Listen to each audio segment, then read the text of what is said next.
My name's Carl Prey. I'm a professor at Rutgers University, which is the State University of New Jersey in the United States.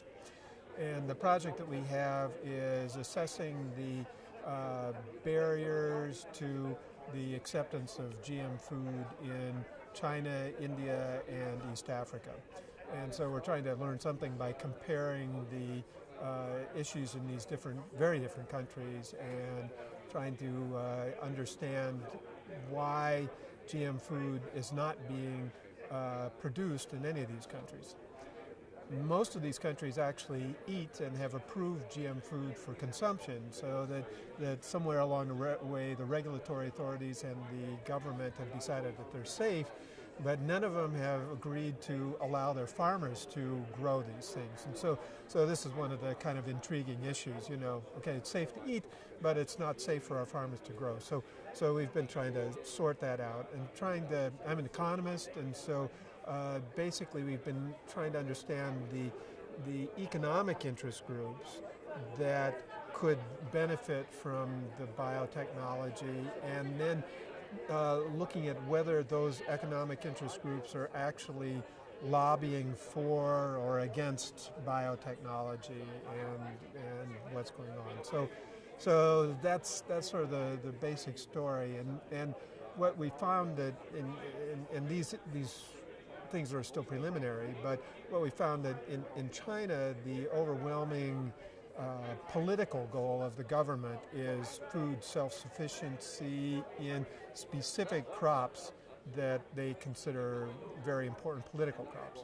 So they do not permit the companies like Monsanto and Syngenta to do research on these crops or to allow biotech products from those companies in, and what instead they're trying to do is encourage their own Chinese companies to develop these things, and once they develop them, then they'll be allowed to go ahead and promote them.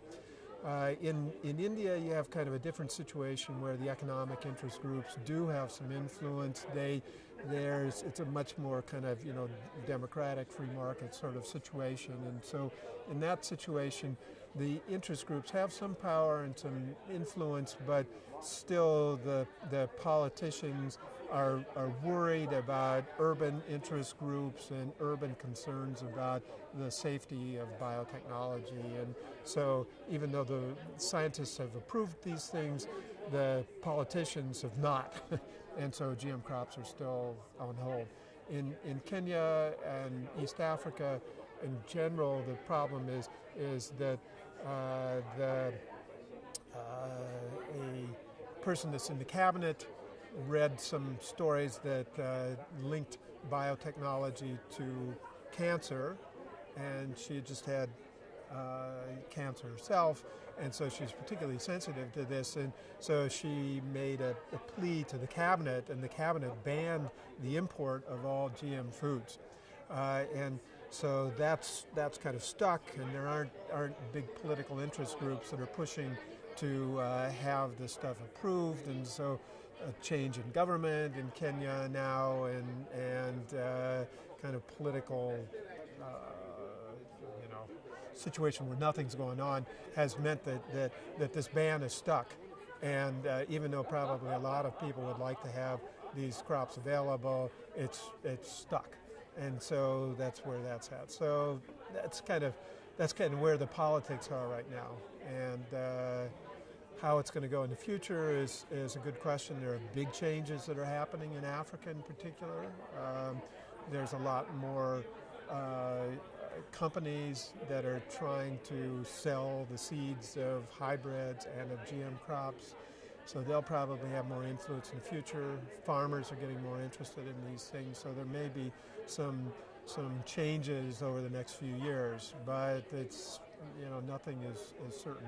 The sort of multinational NGOs like Greenpeace and